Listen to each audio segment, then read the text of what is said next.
Hello. So, a few days ago, I decided to do this JC Leyendecker study, and I love the way it came out. I'm super happy, but the most important part is that I learned a lot from doing it.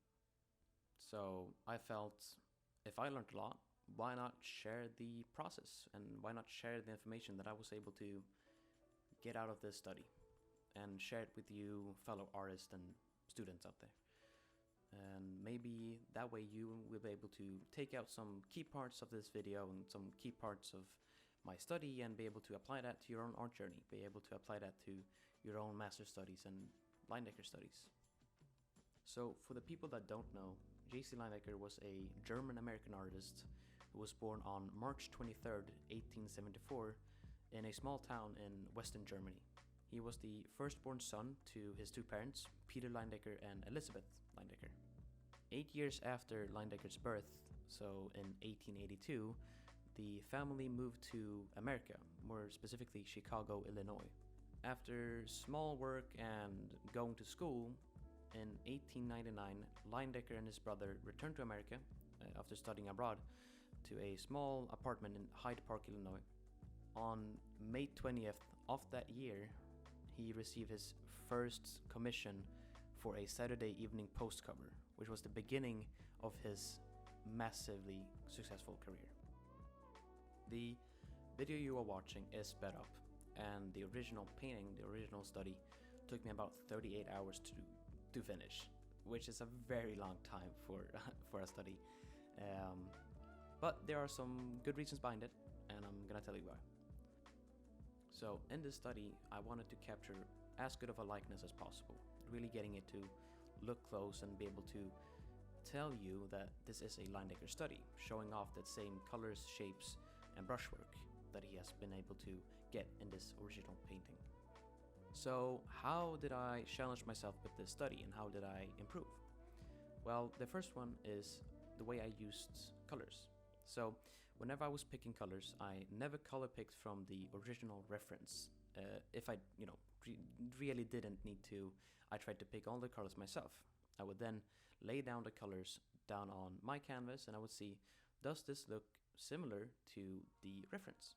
And if there was something off, there was something that didn't really feel right, I would then take the same color and I would draw that on top or paint that on top of the reference. And I would see how off is this color to the original color that is on the reference. And then I would then go back in on the color wheel. I would change around, I would, mess around a bit, and I would then go back again. I would color, or I would paint first my canvas to see, does this look better? And I would then paint on the reference and see, okay, this is a lot better or this is a lot worse. As an example, when I needed to get the colors for this thermos, I would first paint in the colors on my canvas, as you can see, and I would then sometimes go over and would see, okay, how dark is this shadow, or how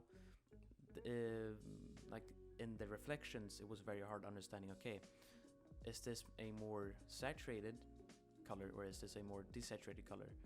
So by then going over and I would see how close is this to the actual reference, I would be able to get a much better likeness and really understand a lot more about, okay, when there's a reflection or when there's a shadow, it will go, like it works out a bit more like this. And that way I wasn't struggling and I wasn't getting a super wonky and weird looking image or a painting, but it was actually getting it to look really close to the original one, as well as me learning a lot from it. And first of all, I just want to say, before we go into the brushwork, I seriously also want to say a big thank you to Esben Lash'es for sharing and selling his Leyendecker brushes.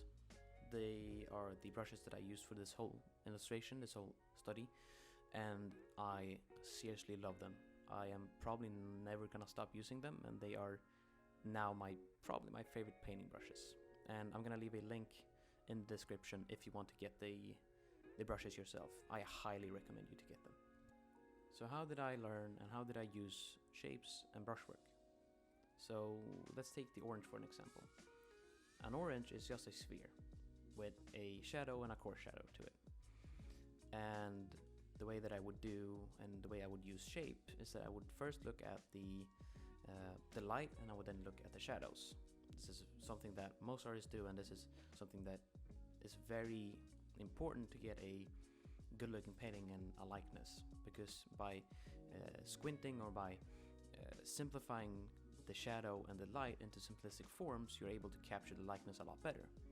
After I would get that down, I would then use my brushes and I would change the color around, so from the original flat colors of the shadow and of the light area, and I would then try to see, okay, what variations in Leyendecker's painting does he have?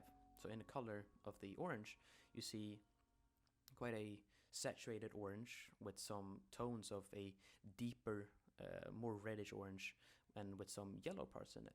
I would then lay that in so that, you know, with just a few brush strokes, you know, thinking about the brush economy, trying to keep it as few as possible. And I would then go in and I would blend that, as well as keeping some of the areas a bit more texturally, keeping that brushwork in. So something that I realized quite quickly, but for some reason forgot sometimes, is that when you look at one of J.C. Leyendeckers' paintings and you see that really characteristic brush worky or, you know, streaky look, that really nice looking parts where you can see the flat colors underneath the brush strokes. The way he does that is that those brush strokes is the last thing he's adding to that part. And an example of this is in the first apple that I painted, that is next to the silverware. The red part of that apple is the last part that he added to that painting, and Jai did just the same. And this is very important, because by doing this, he doesn't need to blend anything to get that. He just lays it on top and makes sure to leave some area in between the brush strokes. That way you can still see through it. So that is kind of how you do it, and that is how I did this study. There isn't really too much more about this. I would look at the image, and also one thing that I forgot to talk about. In the study, I just wanted to focus on the painting part, how to use the brushwork, shapes and stuff. That was my main focus, and I didn't really care about trying to get better at drawing similar to him, and therefore I would, in the beginning, I first traced the image and got all the important information. This is not wrong, and this is something that I actually highly recommend you to do as well, because if you are just trying to focus on the painting part, there's no reason for you to draw out the sketch. This was something that I did in the beginning with the apple and the fruits, but I realized this takes way too much time. Some of the hours in the study was just spent on drawing, and I realized this is gonna take way too long just drawing this, when my main focus on this really is just painting. So I recommend you just trace over it if you're gonna try to focus on the painting part, and then therefore you can much quicker get into the actual painting part of this study. Just really quick want to say that. But that is really it. I would, as said, focus on the colors, try to color pick myself. I would then lay in the flat colors, look at the shapes of the color and light, try to see where does he simplify, where does he not simplify, where does he blend, where does he not blend his colors. And then I would see how does he use his brushwork. Where does he show his brushwork, where does he show the streaky or the paintbrushy parts, and where would he blend it. And then I would just, you know, try to zone in, and I would try to get just as good of a likeness as possible. Now, I really hope you enjoy this video. You might not have picked anything from it, or you might have gotten a lot of stuff out of this video, and I just want to say thank you so much for watching. I'm gonna let the rest of this video play out, but before that I just quickly want to say, if you want to do the same study, I have left a link down below. It is a Photoshop file with all the layers, with the reference and with the sketch layer that you can download, and you can do the study yourself. I also have the brushes down below, as well as some links to some other socials, as well as some books and stuff that I highly recommend you to get. And so once again, thank you so much for watching, and I will see you next time. Keep on improving, keep on drawing. Thank you so much for watching.